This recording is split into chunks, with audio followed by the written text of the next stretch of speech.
गैया छोटे छोटे बाल, छोटी छोटी गैया छोटे छोटे बाल, छोटो सो मेरो मदन गोपाल, छोटो सो मेरो मदन गोपाल। छोटी छोटी गैया छोटे छोटे बाल, छोटो सो मेरो मदन गोपाल। हरी छोटो सो मेरो मदन गोपाल।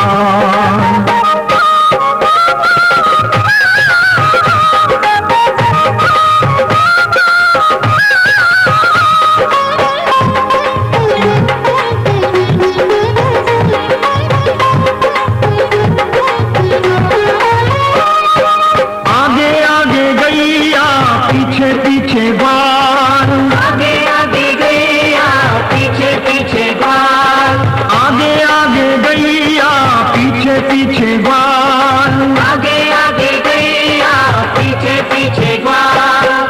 बीच में मेरो मदन गोपाल, बीच में मेरो मदन गोपाल। छोटी छोटी गैया छोटे छोटे बाल, छोटी छोटी गैया छोटे छोटे बाल, छोटो सो छोटो सो छोटो सो मेरो मदन गोपाल, छोटो सो मेरो मदन गोपाल। छोटी छोटी गैया छोटे छोटे बाल, छोटी छोटी गैया छोटे छोटे बाल, छोटो सो मेरो मदन गोपाल। हरी छोटो सो मेरो मदन गोपाल।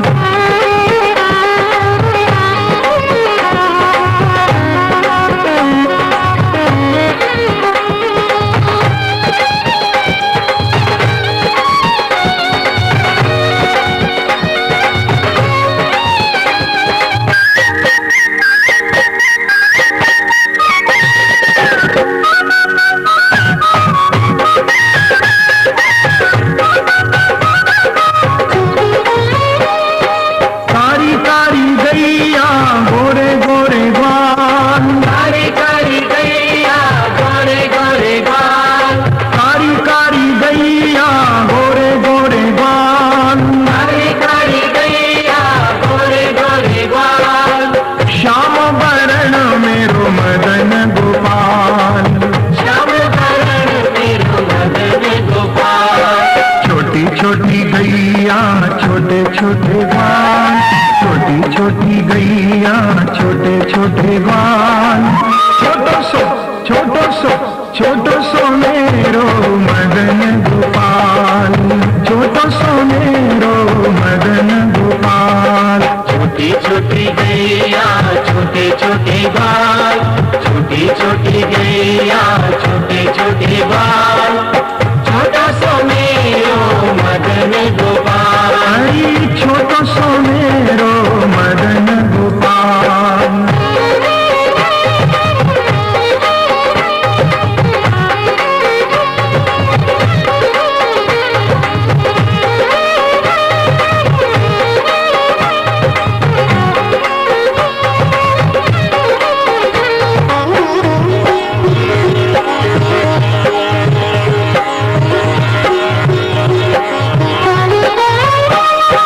घास खावे गैया दूध पीवे ग्वाल, घास खावे गैया दूध पीवे ग्वाल, घास खावे गैया दूध पीवे ग्वाल, घास खावे गैया दूध पीवे ग्वाल।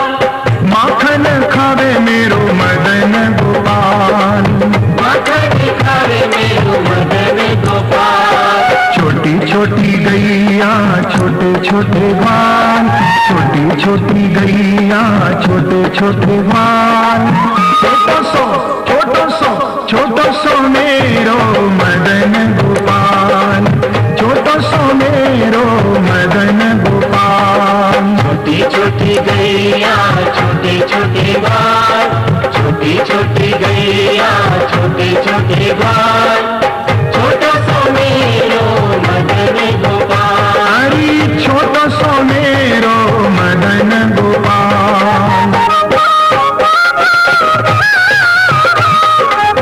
छोटी छोटी छोटी लकोटी छोटे छोटे हाथ, छोटी छोटी लखोटी छोटे छोटे हाथ, छोटी छोटी लकोटी छोटे छोटे हाथ, छोटी छोटी लखोटी छोटे छोटे हाथ, बंसी बजावे मेरो मदन गोपाल, बंसी बजावे मेरो मदन गोपाल। छोटी छोटी गैया छोटे छोटे बाल, छोटी छोटी गैया छोटे छोटे बाल।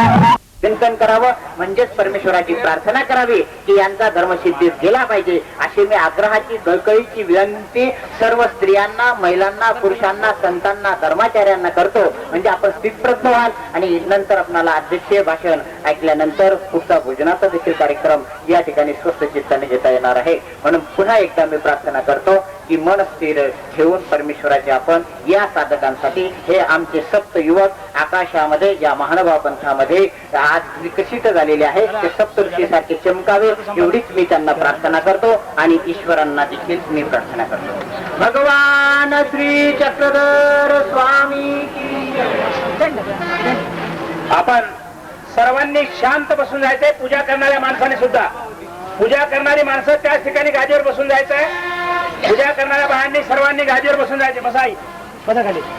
आता बाबांचं भाषण. यानंतर आचार्य प्रवर अखिल भारतीय महानुभाव परिषदेचे अध्यक्ष ज्यांनी आपल्या कलात्मक दृष्टिकोनातनं, पुरोगामी दृष्टिकोनातनं महानुभाव पंथाचा विचार गल्लीपासून तर दिल्लीपर्यंत, भारतातल्या सर्व कान्याकोपऱ्यापर्यंत पोहोचवला, असे आमचे प्रेरणास्थान अध्यक्ष प्रवर श्री नागराज बाबाजी यांचं अमृततुल्य प्रवचन या ठिकाणी आपल्याला ऐकायचंय. तरी माझी सर्व बायांना विनंती, त्यांनी खाली बसून जावं. 5 मिनिटं फक्त खाली बसायचंय सर्वांनी, कारण पूजा करायची नाही. 5 मिनिटं थांबा. पूजा करणाऱ्या मंडळी थांबा. या श्रीकृष्ण मंदिराचे निर्माते आणि या महानुभाव आश्रम धुळे येथील आश्रमाचे निर्माते संचालक आदरणीय महंत साळकर बाबा, आदरणीय महंत पट्टण मुद्दा या कार्यक्रमासाठी आलेले विद्वान बाबा, रिद्धपूर निवासी रिद्धपूरून आलेले महंत श्री पात्रवंत बाबा, परमादरणीय महंत श्री अंजनगावकर बाबा, परमादरणीय महंत श्री गोपीराज बाबा, परमादरणीय महंत श्री लिंगाहून आलेले आमचे नांदेडकर बाबा, परमादरणीय महंत श्री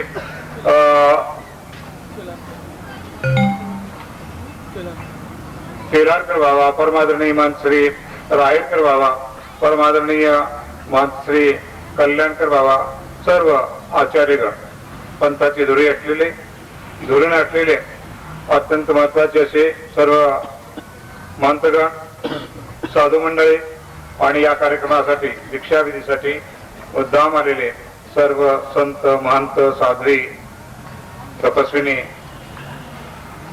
भाविक जन, अत्यंत पवित्र अशा एका धार्मिक कार्यक्रमासाठी आपण या ठिकाणी एकत्र आलो आणि हा आनंदाचा सोहळा उपभोगीत आहोत. जे जे विचार आज आपल्या समोर या महानुभाव पंडितांनी मांडलेले आहेत ते विचार करण्यासारखे आहेत.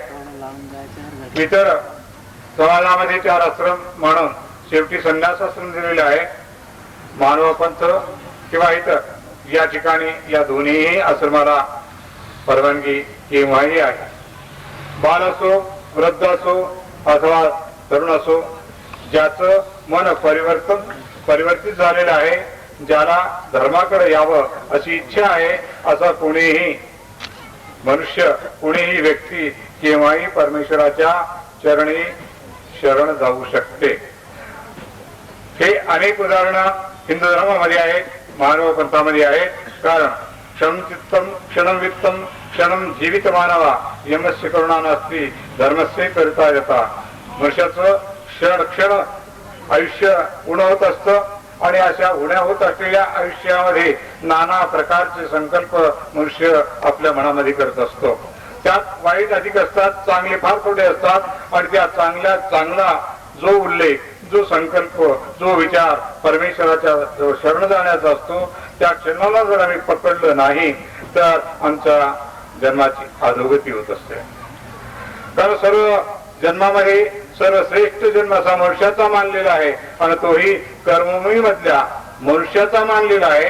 कर्मभूमी मधल्या मनुष्याचा जो जन्म आहे त्यामध्ये संपूर्ण पंचेंद्रिययुक्त अंतःकरणयुक्त असलेला, ज्याचं चातुष्ट खराब झालेलं नाही असा जो पूर्ण विचाराचा माणूस आहे, तो या मानवपंथाचा जो सर्वश्रेष्ठ ज्ञान धर्म आहे तो ऐकण्याला, तो स्वीकार करण्याला आणि त्याचबरोबर दीक्षा संन्यास घेण्याला, परमेश्वराच्या चरणी आपले शरीर अर्पण करण्याला पात्र होत असतो.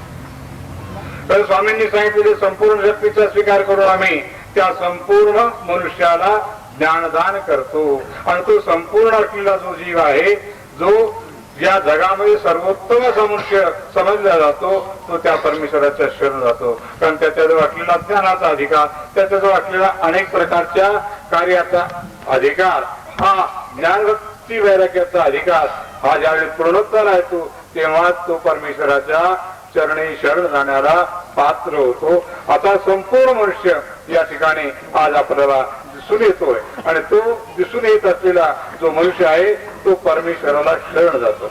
मनुष्य म्हटल्यानंतर स्त्री असो अथवा पुरुष असो, अभेदीचा न करताना मनुष्य शब्द वापरलेला आहे की देवाने सुद्धा आपल्या सृष्टीमध्ये मनुष्य देह युक्ता हा शब्द वापरलेला आहे.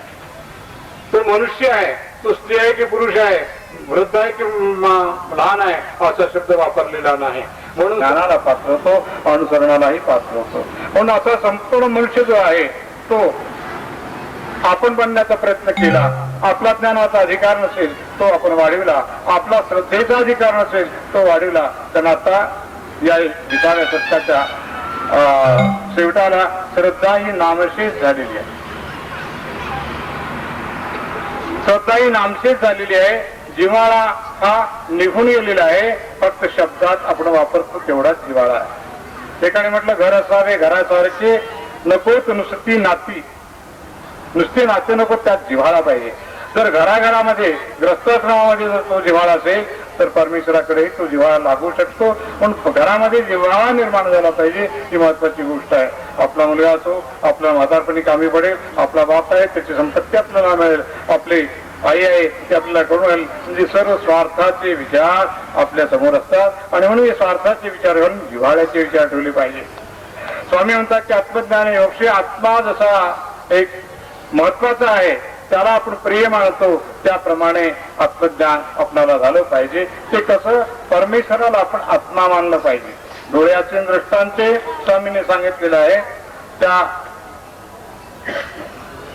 परमेश्वराला आत्मा समजणं हे सर्वात महत्वाचं आहे. ते श्रद्धेचं जे कार्य आहे ते श्रद्धेचं परमेश्वर आपला होऊ शकत नाही. कोणी पैसे देऊन पौरोहित्य करून देवाची सेवा करून घेतं, कोणी सांगतं की तुम्ही जाल देवाला आमचा नारळ राहा, कोणी सांगतं आमचा नमस्कार सांगा. अनेक प्रकारचे अज्ञानवश असलेले जे काही गोष्टी आहेत त्या गोष्टी परमेश्वराला मंजूर नाही. परमेश्वराला पाहिजे जिव्हाळा भक्ती. आणि म्हणून एकायचा भक्ती पर्याचित सांगताना बाई भक्तान शेजागावी आत्मेन विन पुढीशी असणे नाही, तैसे देवे वीन धर्मात देवे वीन या भक्तात उरणे नाही. देवाशिवाय भक्त राहू शकत नाही. इतका जिव्हाळा तो वाढवीत वाढवीत वाढवीत आपला वाढला गेला पाहिजे. हा जिव्हाळा आज या 20व्या शतकात ग्रस्ताश्रमात दिसून येत नाही. आपले विरुद्ध आई बाप जर झाले तर ते केव्हा संपतील. आणि बाबा जरा देवाला प्रार्थना करा, हे दुःख भोगतात, हे दुःख भोगातून मुक्त व्हायचं असं नाही, तर तो आपलं दुःख भोग कमी करण्याकरता आम्हाला विनंती करतो. असे अनेक प्रसंग आम्ही आमच्या या आयुष्यामध्ये पाहिलेले आहेत. किती आई बाप तळमळत असतात, दुःखात असतात. एखादा म्हातारा असतो आणि त्यांची मुलं म्हणतात महाराज बाबा तुम्ही यांना दुःखात आहात, देवाने जरा यांच्यावर कृपा करावी, याकरता पारायण करा, याकरता प्रार्थना करा. इतकी आम्हाला आमच्या आई वडिलांच्या बद्दल असलेला जिव्हाळा, असलेली श्रद्धा आज आमच्यात उरलेली नाही. पैसा आहे, संपत्ती आहे, मुबलकता प्राप्त झालेली आहे 20व्या शतकात.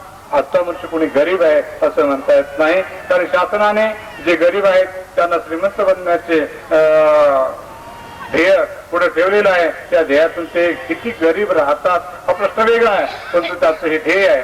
म्हणून या श्रीमंतीच्या युगामध्ये, या भोवादाच्या युगामध्ये जिव्हाळा जो संपलेला आहे तो जिव्हाळा निर्माण झाला पाहिजे.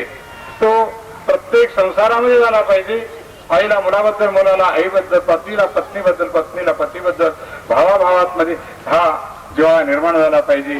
तर परमेश्वरापर्यंत हा जिव्हाळा आपला निर्माण होऊ शकेल. तेव्हा पहिले कुटुंबामध्ये जिव्हाळा निर्माण करण्याचा प्रयत्न झाला पाहिजे. तो केव्हा संपतो, त्याची कटकट केव्हा जाते असा विचार न येताना त्याची सेवा आपल्याला शेवटपर्यंत करता यावी एवढी हिंमत परमेश्वराने द्यावी. अशा प्रकारची विचारसरणी आपल्या पुढे येते. सरकारने अनेक प्रकारचे कायदे केलेले आहेत. ऑफिसच्या टायमाला हजर व्हावंच लागतं, झालं पाहिजे. त्यांना कोणतीही अशी सुट्टी आजारपणाची देत नाही. अनेक प्रकारच्या अडचणी संसारात आहेत, आज निर्माण झालेल्या आहेत. आणि म्हणून पावली हा मनुष्य पराधीन झालेला आहे. स्वातंत्र्य मिळालं ते देशाचं की आपल्या व्यक्ती स्वातंत्र्य मिळालं हा प्रश्न, ही चर्चा आपल्या पुढे येते. तेव्हा व्यक्तीला आपलं स्वातंत्र्य मिळालं असं म्हणता येत नाही, कारण तो प्रत्येक गोष्टीत पराधीन आहे. गॅस पाहिजे, राखेल पाहिजे, धान्य पाहिजे, प्रत्येक ठिकाणी क्यू लावा, प्रत्येक ठिकाणी त्याकरता रांगेत उभे राहा, त्याकरता नाजीजी करा. अशा प्रकारचं संसार हा अत्यंत दुःखरूप पूर्वीपेक्षा झालेला आहे. दुःखेशु म्हणा सुखेशु तस्रा असं म्हणत असताना नाना प्रकारचे दुःख पूर्वी जे होते त्यापेक्षा आज अनेक प्रकारचं संकट, अनेक प्रकारचे दुःख, अनेक प्रकारची पराधीनता या मनुष्याला प्राप्त झालेली आहे. आणि अशा या वेळेला आपण परमेश्वरावर श्रद्धा ठेवून परमेश्वराचं अधीनत्व मान्य करणं ही अत्यंत महत्वाची आणि श्रेष्ठ अशी बाब आहे. जी पराधीनता मनाची सोडून परमेश्वराच्या अधीन होण्याची आज या ठिकाणी एक विधी दीक्षेच्या रूपाने आपल्या समोर येत आहे. आपणाला मागे सांगितलं की हा जीवात्मा, हे शरीर या सहित परमेश्वराने याचा स्वीकार करावा आणि परमेश्वराचं जी आज्ञा आहे त्या आज्ञेचं पालन करावं अशा विचाराने या ठिकाणी आज हा दीक्षाविधी होतोय. 11 प्रकारच्या पुरुषांना आमच्या अस्तित्व रचण्याचा जो अधिकार परमेश्वराने दिलेला आहे त्यात या मुलांना सुद्धा असा अधिकार प्राप्त झालेला आहे. कोणाचे आई वडील नव्हते, कोणाचे आई वडील संपत्ती आहे, कोणी नवसाय त्यांना दिलेला आहे किंवा अनेक प्रकारच्या विचाराने दिला असेल, परंतु या ठिकाणी सर्व श्रद्धेचा स्वीकार परमेश्वर करतात. कारण अर्थोजिज्ञान सर्व ज्ञानीच भरपूर वेगवेगळ्या विचाराने मला वजनाने भक्त आहे आणि वेगवेगळ्या विचाराने भजत असताना मला बोलतात हा महत्वाचा विचार त्या ठिकाणी आहे. कोणाला बोलतात वेगवेगळ्या विचाराने तर मलाच असतात. ऋषी गोषागळ्याचे कोणी इंद्र म्हणून मध्ये, कोणी चंद्र म्हणून मध्ये, तर त्या ठिकाणी सर्वज्ञानी त्यांचं त्या सर्वांच्या विचाराचा मी परामर्श घेतो, त्यांना योग्य धान त्यांना देतो. म्हणून कोणाही प्रकाराने करा, परंतु जे काही इष्ट आहे तेच करा, अनिष्ट करू नका. कारण इष्ट जे असेल तर पापाये फळ दुःख आणि पुण्याये फळ सुख. पुण्यरूप कर्म करा, इष्टरूप कर्म करा, तर त्याने एक विधी करताना दुसरा वाढत जातो आणि तो वाढत जाणारा विधी परमेश्वरापर्यंत प्राप्ती जातो, कारण बनतो. आज आमच्या एका विधीतून हा विधी निर्माण झालेला आहे. पोथीचा कार्यक्रम घेतला आचार्य उपाध्यायांना महंत सावकार बाबा यांनी आणि तो नागपूरला अत्यंत यशस्वीपणाने शासनाला शिव्या देत तो विधी पूर्ण केला. आणि तो विधी पूर्ण करत असताना त्यातून विधी अनेक निर्माण झाला की तो स्थान बांधणीचा. स्थान बांधणी करता आमच्या पंथामध्ये कुमार कोठी वाचांनी ओटी बांधले. अत्यंत महत्वाचं असं काम केलं. आमच्या समोर जर हे ओटी नसते तर आज आम्ही कुठं मंदिर उभारलं असतं, कोणतं चरित्र कोण्या ठिकाणी आम्ही गायलं असतं, म्हटलं असतं, कोणत्या पदयात्रा निघाल्या असत्या, कोणत्या तीर्थाला गाड्या निघाल्या असत्या. परंतु कोठीमुनिवासांनी ती शोधणी केली, भावेवासांनी शोधणी केली आणि त्या ठिकाणी स्मारक म्हणून ओटे बांधले.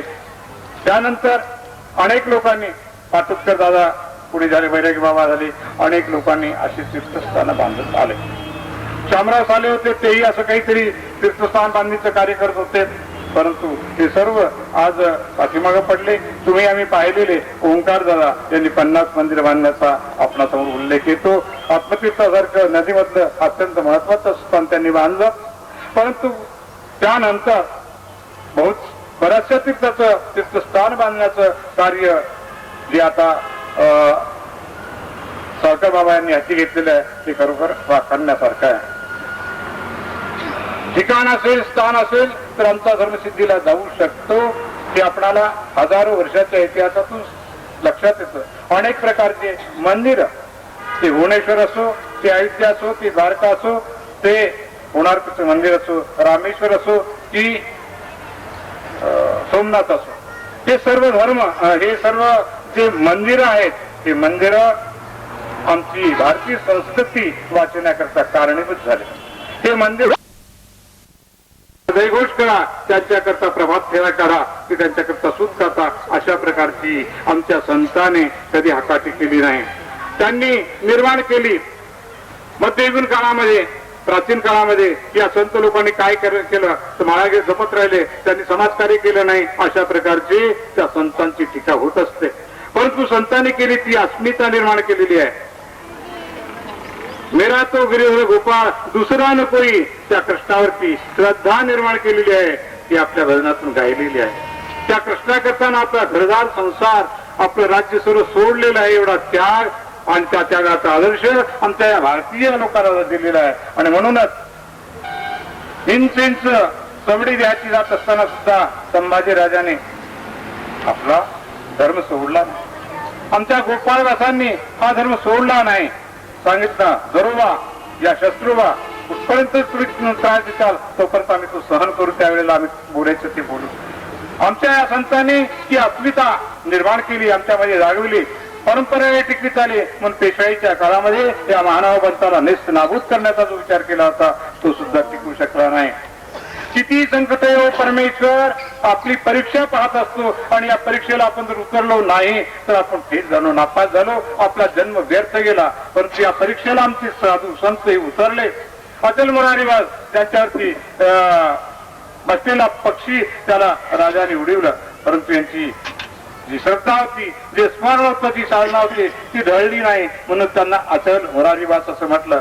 आमच्या संतांची ही श्रद्धा, ही निष्ठा ढळली नाही. आता काय करावं, सरकारने भिक्षाबंदी कायदा आणला, आम्हाला भिक्षा मिळणार नाही, काढा धंदे, बांधा दुकानं आणि द्या, अशा प्रकारची विचारसरणी आमच्या संतात नव्हती. आणि म्हणूनच ही संस्कृती आम्ही टिकवली आणि टिकवली म्हणून ती आजपर्यंत वाढत आलेली आहे. तुम्ही आम्ही कोणत्याही रक्ताच्या नात्यागोत्याचा संबंध नसताना त्या चक्रधराच्या नात्याने इथे एकत्र आलो आहोत, ही आमची निष्ठा.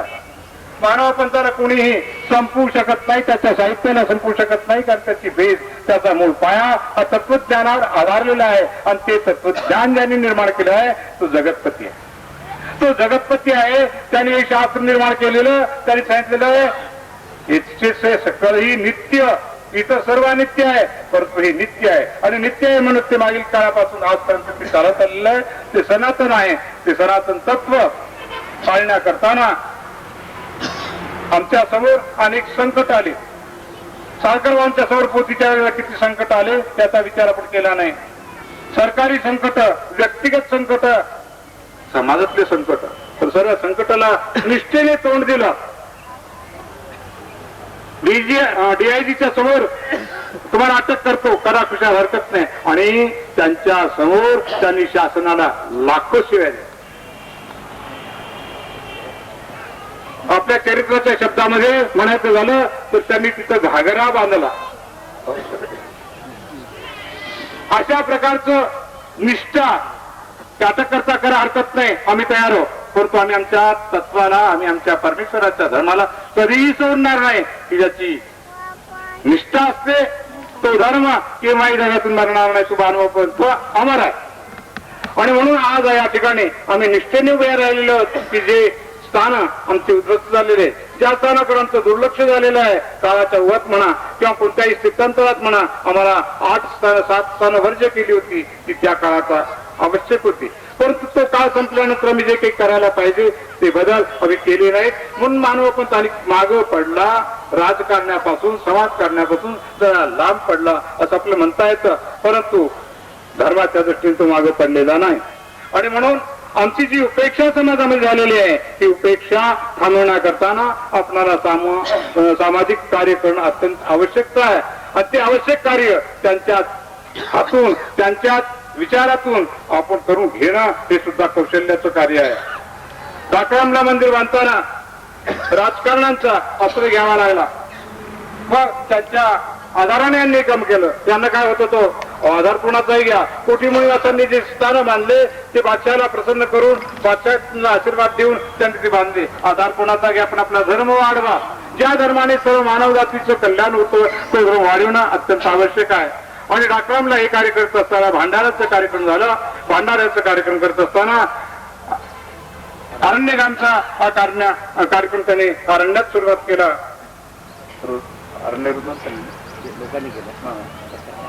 तर अरण्यामध्ये हा कार्यक्रम सुरुवात केला. ज्याचा कळसाचा उत्सव थोडा दिवसांनी होणार आहे. पण त्या कळसाला जवळ 2.5 लाख रुपये, नुसत्या कळसाला 2.5 लाख रुपये खर्च करण्याची त्यांची विचार आहे, संकल्प केलेला आहे. मग ते बांधकाम केवढं मोठं असेल याचा विचार आपण करा. हे सर्व पंथाचं भूषण आहे. कळस लागला तो साखरबाबांचा नाही तर तो लागला श्री चक्रस्वामींचा.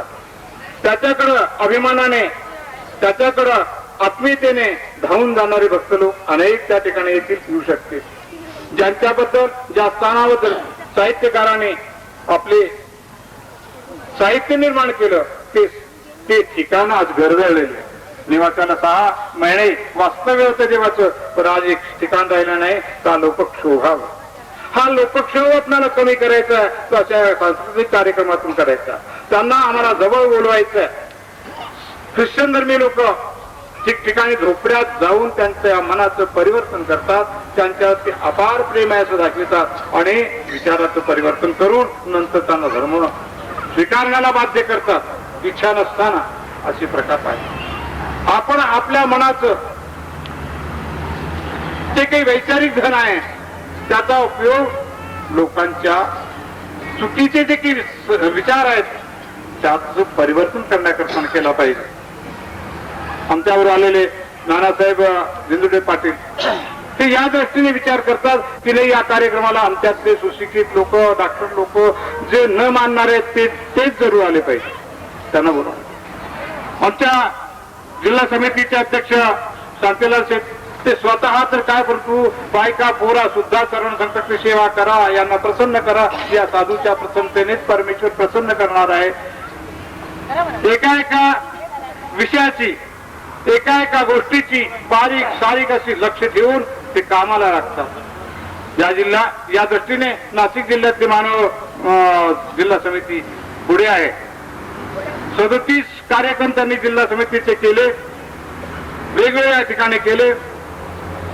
जवळ धनसंपत्ती नसताना स्वतःच्या पगारातून पैसे खर्च करून त्या ठिकाणाला जाणं, तिथं शिबिर घेणं, त्या ठिकाणी धर्माचा दीप लावणं ही महत्वाची कार्य. तोच प्रकार आपल्या धुळे जिल्ह्यामध्ये इथलचे भक्त मंडळी चक्र जयंती करतात, चक्रपाणी जयंती करतात आणि हजारो लोकांना प्रबोधनाचा विचार पुढे मांडतात. अन्नदानाचा प्रकार ठेवतात. अशा प्रकारचं हे जे कार्य चाललेलं आहे हे कार्य अशा प्रकारे जोमात चाललेलं आहे. द्वारकेचा विषय निघाला, मागच्या वक्त्यांच्या तोंडून ऐकला पण, म्हणून बोलतो की स्थान हे महत्वाचे आहेत. आपले जे स्थान आज आपल्याला परंपरेत येत नव्हते, दृष्टीच्या वेगळे होते, त्यांना आपण सांगणं, त्यांच्याकडे जाणं हे अत्यंत आवश्यक आहे. मानवामासिकातून मानवा पंथा विश्वधर्म होईल काय अशा प्रकारचा लेख प्रसिद्ध झालेला होता. त्याच्यावरती बरेच साधक बाधक विचार झालेले होते आणि त्यातून हा विश्वात्मक जो परमेश्वर आहे त्याचा धर्म जर मानवापंथ आहे तर तो विश्वात्मक का होणार नाही. आपण पाहिलेली भगवद्गीता ही एका श्रीकृष्ण भगवंताने गायली. त्याला हजारो वर्ष झाले आणि ती हजारो वर्ष गायलेली गीता या जगाच्या काळ्या कोपऱ्यापर्यंत पोहोचली. त्याचे अनेक प्रकारची भाषांतर झाले आणि भाषांतर होऊन त्याच्या लोकांनी त्याला श्रेष्ठ असं मानलं. आजच्या या तालिबानच्या युगामध्ये तालिबान लोकांनी जो काही देशामध्ये जगामध्ये एक प्रकार मांडलेला आहे तो चेंगीज खानाप्रमाणे खाना मारा आणि राज्य मिळवा,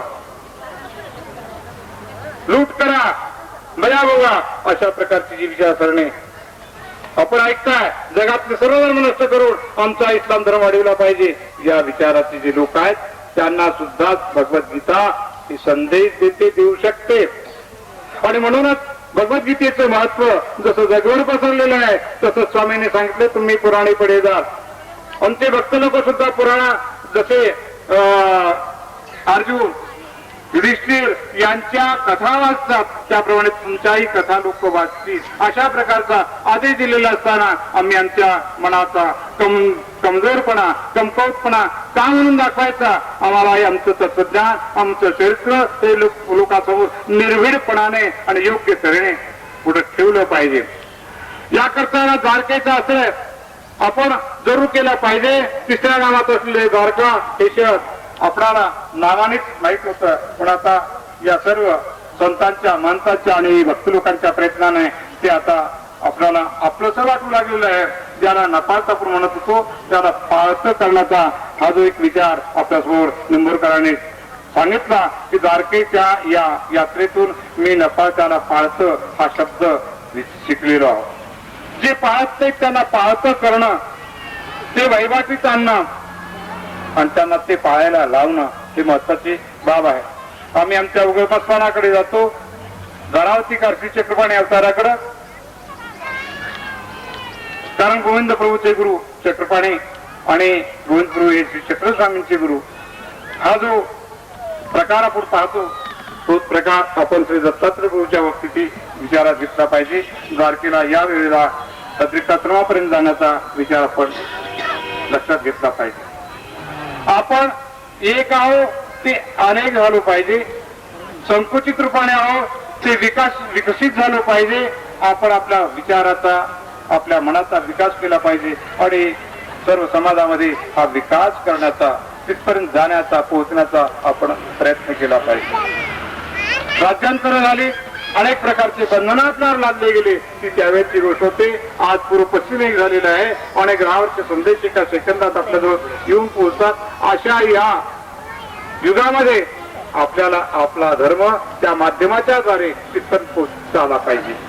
त्याचा आपण स्वीकार केला पाहिजे. भौतिक गोष्टीचा साधनाचा उपकरणाचा उपयोग आपल्या धर्मप्रचाराकरता करून आपला चक्रस्वामीचं नाव या जगामध्ये दुमदुमलं पाहिजे, गाजलं पाहिजे. अशा प्रकारचे विचारसरणी आपल्या या आमच्या कार्यकर्त्यामध्ये आहे. म्हणून आज या येथील दीक्षा विधीला अत्यंत महत्व आहे. ते महत्व या करताना आहे की आम्ही या माईकच्या समोर आलो पाहिजे. आमचे विचार लोकांच्या पुढे मांडता यावेत या इतकं आमचं ज्ञान आमच्या पुढे संपन्न झालं पाहिजे. इतकं ज्ञान आहे ते आम्हाला लोकांना मनातला विचार सांगता आला पाहिजे आणि तो लोकांनी आत्मसात करावा याकरता आमच्यामध्ये सुद्धा त्याचं प्रॅक्टिकल पाहिजे, त्याचा अभ्यास पाहिजे, म्हणजेच आचार पाहिजे. आणि या करताना आज आपण हे विचार या ठिकाणी मांडत आहोत की असे जे तीर्थस्थानाचं जीर्ण तीर्थस्थानाचा जे काही बांधण्याचा उपक्रम चाललेला आहे हा अत्यंत महत्वाचा आहे. हा महत्वाचा उपक्रम त्याचप्रमाणे नवीन मंदिर गावोगावी आज होत आहे हे सुद्धा अत्यंत महत्वाची बाब आहे. कोणी आपल्या मळ्यामध्ये मंदिर बांधतो, कोणी आपल्या घराशेजारी मंदिर बांधतो, कोणी आपल्या घरालाच मंदिर करतो. अनेक प्रकाराने अनेक विचाराने मंदिरे बांधल्या जातात. ही आजची एक परिस्थिती जर पाहिली तर ती खरोखर धर्माच्या दृष्टीने विकासाची आहे. माझे मुलं बाळ माझ्या घरातल्या स्त्रिया या मंदिरात जाता आल्या पाहिजेत. तर मग बाहेर पाठवण्यापेक्षा घरात मंदिर बनवलेलं काय वाईट आहे. आता गली मंदिर बनवलेलं काय वाईट. ज्यावेळेला गुजरकर तिथं मंदिर बांधलं गेलं मी आमचे गुरुबंधू तिहिरजीबाई त्यांच्या पाहण्याकरता गेलो तर म्हणजे समोरच मंदिर आहे. किती भाग्य आहे की त्रिकाळ ज्यांना देवाचं दर्शन होऊ शकतं, त्रिकाळ ज्यांना देवाच्या नामाचा जयघोष ऐकता येतो असे मंदिर झाले तर ते आपल्याला नको ऐकता. खुशीने घ्या अथवा जबरदस्तीने घ्या पण रोग बरा करण्याचं औषध जरूर घ्या. मुलं घेत नाहीत. आई त्याची जीभ धरते आणि त्याच्यामध्ये तोंडामध्ये डोस असते औषधाचा. त्या जबरदस्तीने त्या प्रेमाने आपण जर असा डोस दिला तर खरोखरच अत्यंत महत्वाची अशी एक धर्मप्रचाराची आणि लोकांना धर्माला लावण्याची एक क्रिया वाढत जाईल. स्थानाची बांधणी शिरिडीने साळकर बाबा करत असताना या भागात त्यांना फिरता आलं नाही. आजचा या ठिकाणी जमलेला हा जो समुदाय आहे हा एक चतुर्थांश स्वरूपात आहे असं त्यांचं मन त्यांना सांगतं आणि मलाही ते अनुभवायचं. तर साळकर बाबांचा कार्यक्रम म्हणल्यानंतर हजारोने लोक पाहिजेत परंतु त्यांना गावोगावी जाता आलं नाही. सात्विक तीर्थस्थानाच्या बांधणीमध्ये होते. त्या तीर्थस्थानाची बांधणी झाली पाहिजे. त्या कळसाचा जो भाग राहिलेला आहे तो 2.5 लाखाचा सेवा तो पूर्ण करता आला पाहिजे. याकरता ते भारतभर अजून नाही पण महाराष्ट्रभर संचार करून राहिलेले. सोबत मताले बाबा यांना बरोबर घेतलेलं आहे. आजची नातोवास पंचांग वगैरे पाहता त्याचा उल्लेख त्यांनी केलेला आहे आणि त्यातून ते धर्म साध्य करण्याचा प्रयत्न करतात. अत्यंत महत्वाची गोष्ट आहे आणि त्यांनाही मताले बाबांनी अत्यंत आपुलकीने विश्वासार्ह अशी साथ दिलेली आहे. त्या सर्व साथीच्याही पेक्षा महत्वाची एक साथ आहे की त्यांना गावोगावी फिरता आले नाही परंतु घर सांभाळण्याकरताना त्यांच्या मातोश्रीने विडा उचललेला. तुम्ही कुठेही जा, जर प्रचार करता मला आनंद वाटतो. तुम्ही कुठेही जा, कुठेही असा, तुम्ही मंदिर बांधता मला आनंद वाटतो. माझी मुलं त्याच करता जन्माला आलेले आहेत की त्यांनी धर्माचं काम करा आणि धर्माचं काम करण्याचं ज्यांनी उचललेलं आहे त्या माता खरोखरच धन्य आहेत. त्या माता खरोखरच धन्य आहेत की ज्यांनी आपल्या मुलांना धर्माकडे पाठवलं. आश्रमाची काळजी करू नका, या मुलींची काळजी करू नका, या मुलांची काळजी करू नका, त्यांना आम्ही सांभाळतो. आणि हे 8 दिवसापूर्वी दीक्षेच्या अगोदर इथं आलेले कायम या आश्रमाची काळजी आहे. परंतु ज्या माऊलीने या आश्रमाचं रक्षण केलं त्याचप्रमाणे मुलामुलींना शिक्षण दिलं त्या ताई द्वारकाताई खरोखरच आज या ठिकाणी प्रशंसा करण्याला पात्र आहे. आपण मुलींचे भाषण ऐकले, त्या मुलींना तयार करण्याकरता जे प्रयत्न केले त्या ताई सुद्धा या भूषणाला पात्र आहेत. आज आमच्या समाजातून असे जर विचार घेऊन कार्यकर्ते पुढे झाले तर फार मोठं कार्य होईल. म्हणून आपल्या आश्रमाकडे लक्ष न देताना त्यांनी तीर्थस्थानाकडे लक्ष दिलेलं आहे आणि त्यामुळं या परिसरात त्यांना फिरता आलं नाही. खरोखर धुळे जिल्हा म्हणजे सेन्सिटिव्ह फार भावनात्मक असलेला असा जिल्हा आहे आणि या जिल्ह्यातून कार्य करायचं म्हणजे अत्यंत कौशल्याने करावं लागतं ते आपल्या सर्वांना माहित आहे. तरीही त्यांनी या ठिकाणी हा विडा उचलला आणि यांना दीक्षा देण्याला मी येणार नाही. आमचं मंदिर बांधणं हो की न हो परंतु मला यावेळेला हे कार्य करायचं आहे असा एक विचार घेऊन त्यांनी 10 तारीख ही सर्वांच्या सल्ल्याने निवडली आणि त्यात आमचा हा तारखेचा जो कार्यक्रम होता तो कार्यक्रम मध्ये आला. परंतु ही देवाचीच प्रेरणा आहे. ते एका विधीतून दुसरा विधी निर्माण होतो तर त्याही गोष्टीला आम्ही विचारात घेतलं की बाबांच्या या संध्या दीक्षेला तर आपल्याला येता आलं पाहिजे आणि द्वारकेचा जो मूर्ती स्थापनेचा कार्यक्रम आहे तोही झाला पाहिजे. कारण की मूर्ती स्थापना ज्या मातेने ही मूर्त देण्याचं ठरवलं त्या मातेची तळमळ होती की घरातून कोणाचाही विचार नसताना मी एक धार्मिक कार्य करते तर या गोष्टी लवकर झालेल्या चांगल्या आणि म्हणून ही तारीखच निश्चित करावी लागली. एका कार्यात दुसरं कार्य उपलब्ध झालं. आता काय करायचं म्हणून आमच्या जिल्हा समितीचे जे प्रमुख मंडळी आहेत वकाल पाटील, शेलार आणि वामनराव देशमुख, आपले वकील साहेब शांतीलाल शेठ या सर्वांचा विचार घेतला आणि त्यांनी सांगितलं की आपण अगोदर जाणार होतो तर आपण तिकडून येताना इथे येऊ आणि हा कार्यक्रम साजरा करू, या कार्यक्रमाचा लाभ घेऊ म्हणून आम्ही निघालो. सुरुवातीलाच आमचं स्वागत वाडीचे जायराज बाबा यांनी अत्यंत उत्कर्षाने केलं. हार घातले आणि तेव्हापासून आम्ही ज्या ज्या ठिकाणी थांबलो त्या त्या ठिकाणी आम्हाला हार मिळत गेले, खाण्यापिण्याला चांगलं मिळत गेलं, आश्रय भांगराला चांगलं मिळालं. कुठंही आमची वणवण झाली नाही. आपल्या आपुलकीने धर्माच्या नात्याने सर्वांनी आम्हाला अत्यंत स्वागताने आमची बोलवण केली आणि म्हणूनच या ठिकाणी आम्हाला येता आलं. द्वारकेला सुरतला भव्य असा कार्यक्रम जयत्राज दादा फलटणकर यांनी आयोजित केला. हजारो लोक त्या ठिकाणी आले. त्याचप्रमाणे राजकोटला, अंकलेश्वरला लोकांनी अत्यंत प्रेमाने सेवा केली. काही लोक तर उपदेशी नाहीत, अन्य आहेत, परंतु तुम्ही द्वारकेला जाताय, धर्माला जाताय, तुमची सेवा मी केली पाहिजे याच उद्देशाने हजारो रुपये खर्च केलेले आहेत. एका राजकोटला जवळजवळ 25 त्या हलचं भाडं. तर या सर्व गोष्टी विचारात घेतल्या तर या पाठीमागे परमेश्वराची प्रेरणा आहे. म्हणूनच ही द्वारकेची यात्रा दरवर्षी वाढत आहे.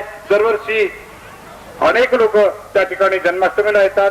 गोपीराज बाबांनी संकल्प केलेला आहे की द्वारकेला चक्रपाणी अवताराच्या जन्म दिवशी जरूर हजर व्हायचं ते येतात. यावर्षी पात्रच बाबांना आणलं. आम्ही पातुरकर बाबांनाही निमंत्रित केलं होतं. आमचे रतनभाई विठ्ठलभाई यांना सूचना दिली होती त्यांनी यावं, परंतु ते आजारी असल्यामुळे येऊ शकले नाहीत. अशा प्रकारे हा सर्व संत मंताचा या ठिकाणी आलेला हा जो योग आहे तो स्थान प्रसाद दीक्षित वाचणे या रूपाने चालता बोलता परमेश्वर आपल्याला लाभलेला आहे. त्या परमेश्वराने आजचे जे साधक आहेत, जे साधना आरूढ होतात, त्यांची साधना पूर्ण करावी अशी परमेश्वराजवळ प्रार्थना करून माझे 2 शब्द.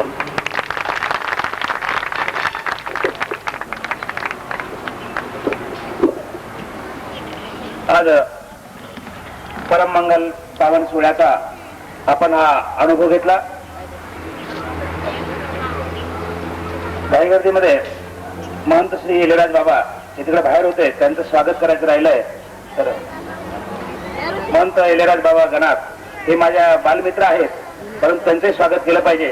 तर ते बाहेर होते, मी बघितलं, समोर दिसले नाही, म्हणून महंत इलेराज बाबा यांनी स्वागत स्वीकार करा. यानंतर सुरामदादा पंडित यांचे स्वागत राहिले, ते पण आमचे शेजारी, त्यांचे स्वागत. आज श्री बाळूभाऊ शिंदे यांनी धर्मप्रचाराला अतिशय उत्तम गती दिली आहे आणि परिसरामध्ये धर्माचं कार्य मोठं वाढवलं, आणि म्हणून बाळूभाऊ शिंदे यांचं देखील पुष्पमालेने मी स्वागत करतोय. आता थोडा आभार प्रदर्शनाचा थोडासा एक सोहळा छोटासा बाकी आहे, आपण थोडे शांत बसा. आजच्या या परममंगल पवित्र कार्यक्रमाला विविध कामाचा व्याप सोडून परमपूज्य परम आदरणीय आचार्य श्री नागराज बाबा द्वारकेच्या कार्यक्रमात करून 850 किलोमीटरचा प्रवास एका रात्र दिवसात करून इथे पोहोचले. केवळ आपल्या सर्वांच्या प्रेमापोटी आणि अनेक संत मानत परमपूज्य परम आदरणीय विद्वान बाबा पाचराज बाबा महंत श्री राहेरकर बाबा हे पदयात्रेत आहे आणि पदयात्रेचं काम आटून देखील ते काम चालू आहे. पदयात्रा त्या पदयात्रेत सुद्धा या ठिकाणी पोहोचलेले आहेत. परमपूज्य श्री गोपीराज बाबा, तेनाळकर बाबाजी, देमेराज बाबा आणि आमची सर्व जायजारी येथील सर्व आता ती घरची मंडळी आहे आणि म्हणून जायजारी इथून आलेली सर्वच मंडळी, घरटन आलेली मंडळी, महाराष्ट्राच्या विविध कानाकोपऱ्यातनं आलेले सर्व संत महंत आदरणीय परमपूज्य लातूर निवासी श्री गोविंदराज बाबाजी बेडकर आणि सर्व भक्त मंडळी या ठिकाणी मोठ्या संख्येने आली. मला आपल्यापर्यंत पोहोचण्याचा आपल्या या ठिकाणी जागेअभावी सर्व गोष्टीच्या अभावी व्यवस्थित स्वागत सुद्धा मी करू शकलो नाही. आपलं आदरणीय श्री शांतीलाल शेख औरंगाबादून या ठिकाणी आले. सन्माननीय सहदत्ता ॲडव्होकेट रावसाहेब झुंजुडे पाटील, दत्तात्रय पाटील, करमाडकर नाना या ठिकाणी आज दखणे साहेबांचा अन्नदानामध्ये सहभाग आहे. आमचे दखणे साहेब या ठिकाणी आले, दखणे ताई आले आहेत. अकोल्याहून सर्व सदस्य मंडळी, भंडाऱ्यावरनं, नागपूरवरनं, सुरतवरनं, नाशिक, मुंबई या ठिकाणी सर्व सदस्य मंडळी या ठिकाणी उपस्थित झाली आणि या ठिकाणी हा जो सोहळा आपण अतिशय आनंदाने पार केलेला आहे. या ठिकाणी सर्व संत महंतांनी अतिशय देव दुर्लभ का देना ते आठविता दुर्लभ, देव दुर्लभ आहे व देवाचं स्मरण करणारा देखील दुर्लभ आहे. अशा दुर्लभ साधनाचा हा या ठिकाणी अपूर्व सोहळा या सर्व संत महंतांच्या आगमनाने झालेला आहे. संत चरण लागता सहज वासनेचे बीज जळून जाय, सत्पात्राचे निदर्शने होय अनंत पापाची पुरशरणे, अनंत पाप दूर होतं. अशा प्रकारचा हा पुण्यपावन सोहळा या ठिकाणी आपल्याला अनुभवता आला या थोरखोल आचार्यांच्या आगमनानं. आणि म्हणून मी आपल्या सर्वांचा या ठिकाणी आभार मानतो. ज्या ज्या सद्भक्तांनी मला त्यांच्यापर्यंत पोहोचता आलं नाही, साधा निरोप दिला, या ठिकाणी आले सर्व सद्भक्तांचा मी या ठिकाणी आभार मानतोय. सर्व गणपूर येथून आलेली सदभक्त मंडळी, मानजोड येथून आलेली सदभक्त मंडळी, साक्री तालुक्यातला या ठिकाणी गावठी मेरी गावचे सर्व सद्भक्त मंडळी, औरंगाबाद येथून आले आमचे भगवानदादा खडके आणि सर्व या ठिकाणी आलेले सर्व भक्त मंडळी, या सर्वांचं मी हार्दिक आभार मानतो. आणि आमचे धुळेतील सर्व सहभक्त मंडळींनी या ठिकाणी थोड्या दिवसामध्ये मी या ठिकाणी हजर नसताना देखील कार्यक्रमाची तयारी केली. की आमच्या धुळे निवासी सर्व सहभक्तांचा आणि या ठिकाणी सगळी व्यवस्था करणाऱ्या सर्व स्वयंसेवकाचा मी आभार मानतोय. आणि या ठिकाणी आता पुढचे जो कार्यक्रम आहे, संत मंडळी महंत मंडळीवरती ज्या ठिकाणी हॉलवर आपल्या खाली आणि वरती सभा मंडपामध्ये पुढे त्यांना बसणार आहे. आणि या ठिकाणी सर्व भक्त मंडळीची व्यवस्था केल्या जात आहे. तरी आपण अशी शांतता ठेवली, आपण फार अपूर्व असं सहकार्य केलेलं आहे. अजून आपण 10 मिनिटं अशाच प्रकारचं सहकार्य केलं की या ठिकाणचा हा सोहळा आपल्याला सर्वांना पूर्णपणे पूर्ण करता येईल. या ठिकाणी चंद्रपूर, बल्लारपूर या ठिकाणी सर्व मंडळी आमचे आले, उद्धवराजी पंजाबी आणि सर्व भक्त मंडळींचं, सर्व संतांचं मी पुनश्च निवार नाशिक जिल्ह्यात आलेले नाशिक समितीचे आमचे सर्व कार्यकर्ते या सर्वांचं निवार आभार मानतो. आणि ज्या त्रुटी राहिल्या त्या आपण क्षमा करणार, क्षमस्व. कारण सेवेमध्ये सगळ्या गोष्टी व्यवस्थित होऊ शकत नाही आणि म्हणून गर्दीमुळे अनेक सद्भक्तांना उन्हात बसावं लागलेलं आहे. आणि म्हणून त्या सर्व सद्भक्तांचा देखील मी माफी मागतो की आपल्याला उन्हात मी बसवलंय. तर गोपाल कृष्ण महाराज की. तरी संत महंत मंडळींनी वरच्या सभागृहात जायचं आहे लवकर. आणि स्वयंसेवक मंडळींनी आणि स्वयंसेवक या ठिकाणी जे आहे स्वतःच आपण सेवा करणारे आहोत. खालचं मॅटिंग गोळा करायचंय, गाद्या एका बाजूला लावायचंय आणि या ठिकाणी खालीच बसायचंय. कारण परमेश्वराचा हा प्रसाद घ्यायचा आहे आणि प्रसाद घेण्यासाठी आपण सर्वांनी या ठिकाणी बसायचंय. गोपाल कृष्ण महाराज की जय.